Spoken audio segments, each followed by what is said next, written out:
একসময়ের কথা, একটি ছোট্ট গ্রামে দুটি বন্ধু আলোক ও অনুরাগ। তাদের বন্ধুত্ব ছিল সততা ও সহযোগিতার অভিজ্ঞতা। আলোক হলো সম্পূর্ণ খোরাক খেটে চলা, যেখানে অনুরাগ ছিল অদ্ভুত চালক মনোভাবের। একদিন আলোক আবার অনুরাগের সাথে একটি অজানা পথে পাহাড়ির দিকে প্রয়াত হয়ে গেল।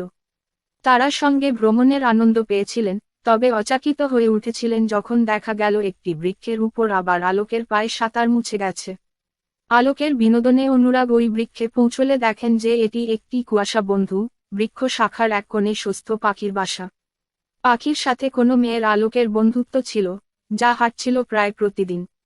আলোক পাখির পক্ষে মধুর কথা করে এবং বোঝানো হয়েছিল যে তারা প্রতি সময় সহযোগিতা এবং সাহায্যের প্রতিজ্ঞা করে। অনুরাগ ও আলোক এবং পাখি একে অপরকে মিলিয়ে সহযোগিতা ও ভালোবাসার গল্পের মধ্যে আরও অন্ধকার জগতে চলে গেলে।